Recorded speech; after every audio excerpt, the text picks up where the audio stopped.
जिस दिन हम इस दुनिया को छोड़ के चले जाएंगे, आप जानते हैं ना, हम सब मरेंगे एक दिन, सोएंगे प्रभु में। कोई है जो कहता है मेरा विश्वास है मैं नहीं मरूंगा? हम सब जाएंगे, राइट? मैं आपके लिए भविष्यवाणी करूं? ये भविष्यवाणी पूरी होती है, ये उनमें नहीं है कि हुआ तो हुआ, नहीं हुआ तो नहीं हुआ। एक भविष्यवाणी करूं, एक दिन हम सब मर के 6 फीट के खड्डे में जाएंगे।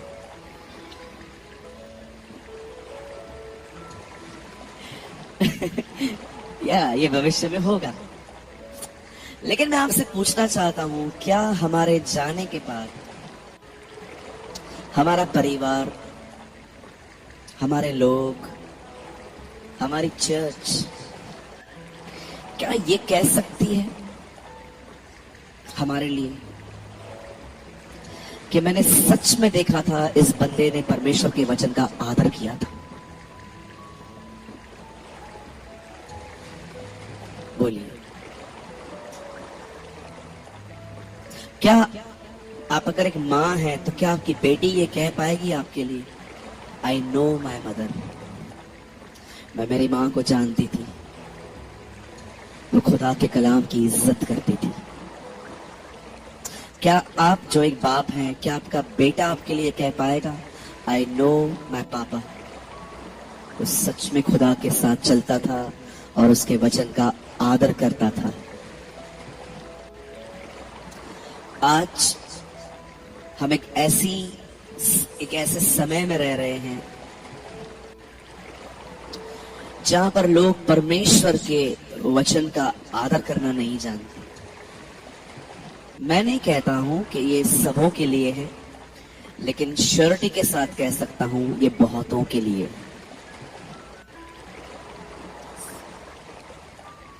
Learn to honour God's word. Naturally नहीं आने वाला है ये, जैसे हमने बुराई करना किसी से भी नहीं सीखी थी। चलो एक सवाल पूछना चाहता हूं सबसे, धमतरी में क्या ऐसा कोई ट्यूशन खुला है जिसमें सिखाया जाता है झूठ कैसे बोलना चाहिए? बोलिए, आप लोग हंस क्यों रहे हैं भैया? आप सवाल ही ऐसे कर रहे हो। अच्छा, कितने कोई ऐसा ट्यूशन खुला है धमतरी में जिसमें सिखाया जाता है लड़की पटाने के 101 तरीके? पहले बाइक पे घूमो, फिर पैदल पैदल चलो उसके सामने, फिर बस स्टैंड पे खड़े हो जाओ, फिर उसका नंबर मांगो। कोई ट्यूशन है? कोई भी नहीं है। I believe with all my heart. अच्छा, कितने लोगों ने ये देखा है कि धमतरी में एक ट्यूशन खुला हुआ है जिसमें कोई गाली दे तो उसको कैसे गाली देनी है वो सिखाएंगे? कुछ भी नहीं सीखा जाता है, ये ऑल केम फ्रॉम नेचुरल, स्वाभाविक तौर पे आता है ये। किसी ने भी आपको मारा, आप लड़ाई, आप कैसे उसको मारना नहीं सीख के, आप 2-4 बजा के घर आ गए। ये कहां से आया? ये स्वाभाविक है। लेकिन परमेश्वर का आदर स्वाभाविक तौर पे कभी नहीं आएगा, उसे सीखना पड़ेगा, उसे लर्न करना पड़ेगा, उसे समझना पड़ेगा, उसे अपने जीवन की एक आदत बनानी पड़ेगी। आप समझ पा रहे हैं? मेरा एक दोस्त है, वो मुझे एक जगह पे ले गया। उसने कहा, ब्रदर हम एक ऑफिस में जा रहे हैं और आपको दुआ करनी है, वहां पर मेरे दोस्त हैं। और यू नो कच्चा पक्का बिलीवर होता है जो सिर्फ 25 दिसंबर को ही दिखते हैं लोग चर्च में, ऐसे तरीके का व्यक्ति था। सो मैं वहां पर चला गया दुआ करने के लिए, और जैसे ही मैं चला गया उन्होंने मुझे हाथ मिलाया, चाय पिलाई, कॉफी भी रखी थी वहां पर, मैंने चाय ली और उसके बाद मैंने अपने दोस्त को इशारा किया कि हम जल्दी दुआ करके निकले। तो उन्होंने उनको कहा कि हम दुआ कर लें। तो मैं देख रहा था मेरा दोस्त एक्चुअली उस आदमी से बहुत प्यार करता था और मुझे वो जबरदस्ती वहां लेके गया था। मतलब जबरदस्ती, मतलब ऐसा कह सकते कि चल तू वहां पर बस। लेकिन मैं जिसके घर में जिसके ऑफिस में मैं दुआ कर रहा था, मैंने देखा उसके अंदर जीसस के प्रति कोई रिस्पेक्ट नहीं थी। मैं वहां खड़ा था, वो मेरे दोस्त का प्रार्थना कर तो फोन यूज करके बोलता है हाँ हाँ करवा लो। मैंने अपने दोस्त को बोला क्या बोल रहा है। मेरे दोस्त उसको बोला हम दुआ करें फोन यूज करके, हाँ हाँ करवा लो। वो दुआ में शामिल भी नहीं होना चाहता था ठीक से। मैंने अपनी बैग उठाई, मैं बाहर चला गया विदाउट प्रार्थना। मेरा दोस्त बाहर आया, बोला क्या हुआ। मैंने कहा जहां मेरे परमेश्वर को आदर नहीं मिलता मैं वहां पर 1 मिनट भी नहीं ठहरूंगा, नेवर।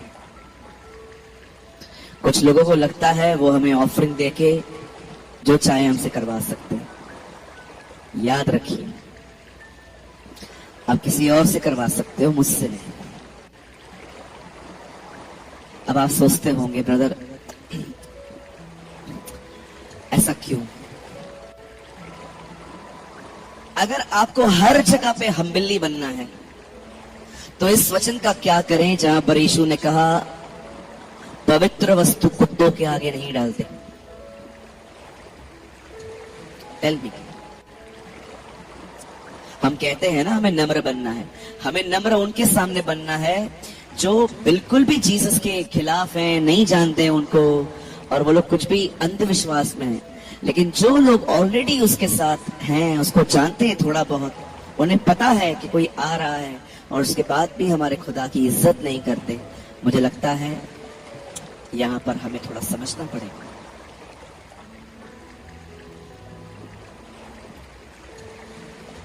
अगर आज हम आदर नहीं करेंगे ना खुदा के कलाम का, कल कोई नहीं करेगा।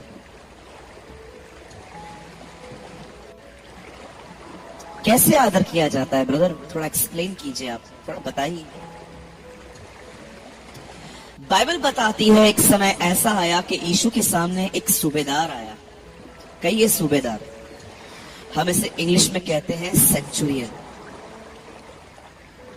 जब सूबेदार सामने आया तो आप जानते होंगे इस बंदे ने यीशु को एक संदेश भेजा था कि आप चले आइए। और यीशु जैसे ही उसके चौखट पर पहुंचा तो उसने बाहर आके कहा प्रभु अब अंदर मत आइए, मैं डिजर्व नहीं करता, मैं योग्य नहीं हूं कि आप अंदर आए, लेकिन आप एक काम कीजिए, आप यहां से कुछ कह दीजिए, मैं विश्वास करता हूं मेरा सेवक वहां चंगा हो जाएगा। उसे सिर्फ ये कहा कि आप यहां से कह दो, मैं रिजल्ट अपने घर देख लूंगा। जैसे ही हमारे खुदा ने इस बात को सुना, उसने उस जाति को जिसके उद्धार के लिए वो पहली बार आया था, वो उनको फेर के कहता है देखो मैंने इस व्यक्ति जैसा विश्वास तुझ इज़राइल में भी नहीं पाया। क्या था इस व्यक्ति के अंदर कि यीशु ने कहा देखो मैंने इसके जैसा विश्वास कहां भी नहीं पाया। आप जानते हैं क्या बात थी कि यीशु ने इस बंदे के लिए ये बात कही। आप वहां पर पढ़िए, वहां लिखा है, वो उसे कहता है मैं जानता हूं तू जो कहेगा वो होगा, मैं भी पराधीन हूं, एक से कहता हूं आ तो वो आता है, जा। आप जानते हैं इस आदमी ने एक अमेजिंग बात यीशु में जान ली थी। वो जानता था जैसे मैं कुछ कहता हूं मेरी बात मानी जाती है, वैसे ही अगर ये कुछ कहते तो उसकी बात भी पूरी होती है। अब कितने लोग ये बात देख रहे हैं, ये यीशु है और ये उसके मुंह से निकला गया वचन है। याद रखिए, बहुत लोग यीशु का आदर करते हैं पर यीशु की कही हुई बात का आदर नहीं करते। इस बंदे को देखिए, इसने यीशु से ही, यीशु की जितना ही उसकी कही हुई बात का आदर किया। तू कह दे, उसने विश्वास किया, उसकी रिस्पेक्ट की। आज बहुत लोग हैं वो यीशु का आदर करते, पर क्या आप उसके वचन का आदर करते? उसने क्या कहा, तू कह दे, तू भले मत चल, मैं जानता हूं तेरा वचन तू ही है।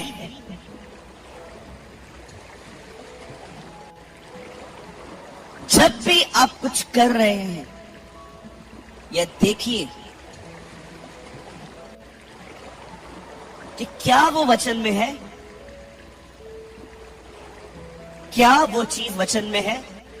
मैं जानता हूं ये चीजें सुनना भी आजकल हम नहीं चाहते। हम चाहते हैं आजकल कि हमें बताओ हम अमीर कैसे बनेंगे, हमारे घर के रुके हुए काम कैसे पूरे होंगे, हमारी गवर्नमेंट की जॉब कैसे मिलेगी, मैं पास्टर कब बनेगा, मैं वर्शिप लीडर कब बनेगा। मुझे ये बताइए ब्रदर, ये आदर वादर करना आप ही सीखो, है ना। इवन मैं आपको सच कहता हूं, मीटिंग पूरी होने के बाद भी अगर मैं बहुतों से अगर इंटरव्यू लूं, दीदी आप बताओ क्या सुना, दीदी आपने क्या सुना, कुछ नहीं। मैं सोच रही थी बस यहां से निकलूं, आधा किलो भिंडी लेके जाऊं बस यहां से, घर से शाम के लिए सब्जी बनानी है मुझे। बहुत सारे लोग फिजिकली यही रहते हैं, आप उनसे पूछो। चलो मैं आपको अभी अभी अभी किसी से पूछूं सवाल, रुको मैं किससे पूछता हूं। अभी से ही बहुत लोग छुप जाएंगे। क्यों? बिकॉज इट्स अ टेंडेंसी, हमें जो अच्छा लगता है हम वही लेते हैं। जिस दिन आपने अपने जीवन में ये चीजें निकाल दी और आपने बिलीव किया नहीं, जो चाहिए वो नहीं, सब जरूरी है, उस दिन आपकी जिंदगी बदलेगी। मैं भी बहुत चूजी था आपकी तरह, जो अच्छा लगता था लेता था, जो अच्छा नहीं लगता वो पास्टर फॉलो करेगा। भूखा पास्टर मरे, उपवास पास्टर करे, 10 घंटा दुआ पास्टर करे, सारा दिन बाइबल फास्ट पास्टर करे। हमारे ऊपर खाली हाथ रख दो, बस हाथ रख दो हमारे ऊपर। हम मेहनत करने वाले लोग थोड़ी हैं, हमको रेडीमेड लेने की आदत है ना। आजकल रेडीमेड का बहुत जमाना है, पहले के दिनों में रेडीमेड नहीं चलता था इतना, लोग कपड़ा लेके ड्रेस सिलवाते थे। आज आप देखो रेडीमेड बहुत कम हो गया, सिलवाने का काम बहुत कम हो गया। सामने जाओ रेडीमेड तो ट्राई करके घर लेकर आओ, कौन टेलर के पास जाए। और कभी कभी चर्चेस में भी ऐसा ही हो जाता है, नो मेहनत, पास्टर जी आप भर के आओ, हमारे ऊपर फायर प्रार्थना करो, फायर प्रार्थना।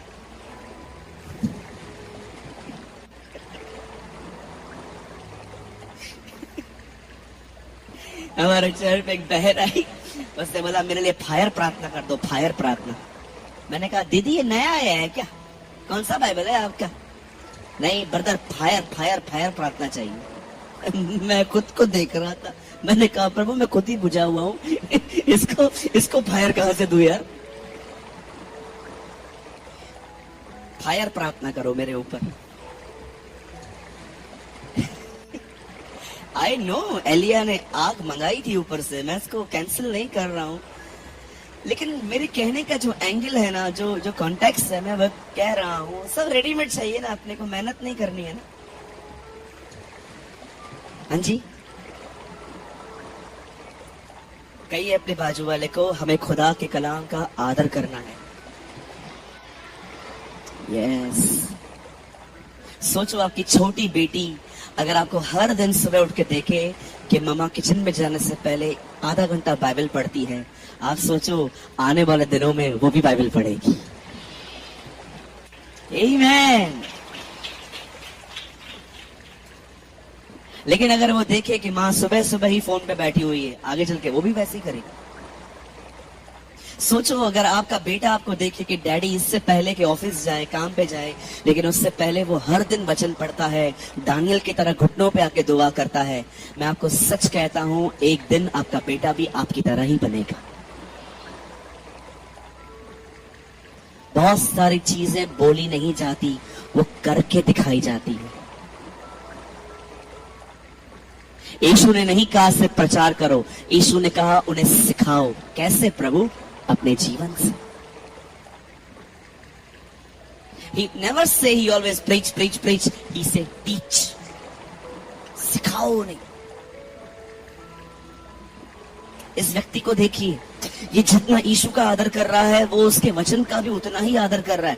बोल रहा है प्रभु आप मत चलिए, भले आप यहाँ से कह दो, मेरा सेवक चंगा हो जाएगा। वो जानता था कि यीशु अपने वचन से जुदा नहीं है। अगर मैं वचन ले जा रहा हूं, मैं यीशु को ले जा रहा हूं।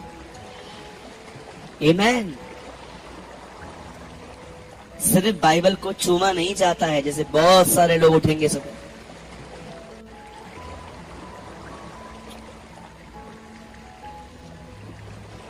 मैं घर में गया, थोड़ी देर मुझे लेटना था।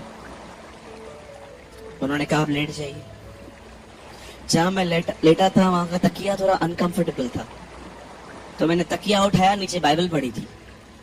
तो मैंने कहा इसको नीचे रखा है। बोला हाँ, इससे डायन हमारे करीब नहीं आती है, इससे भूत हमारे करीब नहीं आते, इससे पिशाच हमारे करीब नहीं आते। देखो कैसा कैसा फेथ है आजकल। कुछ लोग चूमते हैं, कुछ लोग तकिए के नीचे रखते हैं, कुछ लोग। एक बार मैं घर में गया, एकदम ऊपर पड़ी हुई थी बाइबल कबाड़ के ऊपर। मैंने कहा ये क्या है? बोला पास्टर ने बोला है ऊंचे स्थानों पर रखो। क्या ऊंचे स्थानों पे? बोला ये सबसे ऊंचा स्थान है हमारे घर का कबाड़।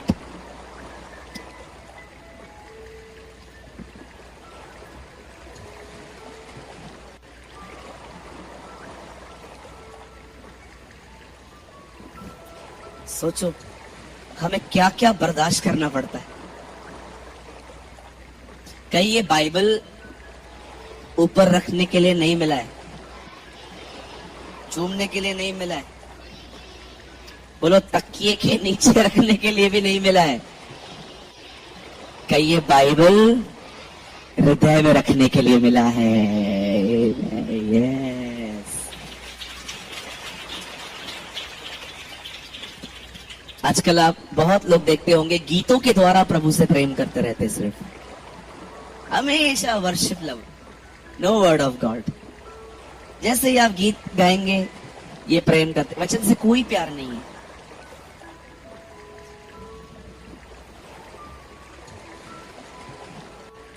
वर्शिप हमारे जीवन का एक खूबसूरत हिस्सा है।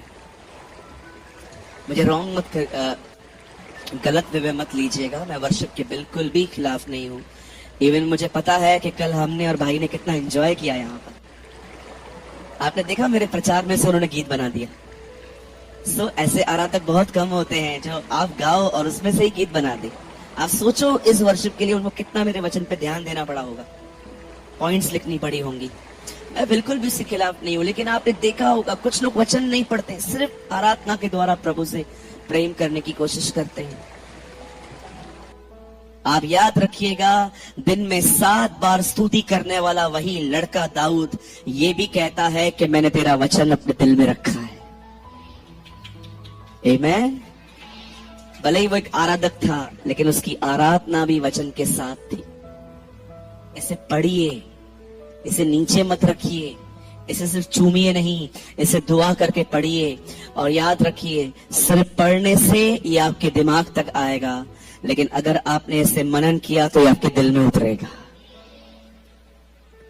दाऊद कहता है मैंने तेरा वचन अपने दिल में रखा है ताकि मैं गुनाह न करूं, मैं अपराध न करूं। आमीन। सो जितने भी लोग आजकल आपको लगता है कि आप बिल्कुल नहीं पढ़ते थे बाइबल, आज से स्टार्ट करो। जो पढ़ते आए थे वो और बढ़ाओ। होशाया में लिखा है हे पृथ्वी के नम्र लोगों और नम्र बनो, है ना? तो मैं भी यही कहूंगा, हे बाइबल के पढ़ने वालों और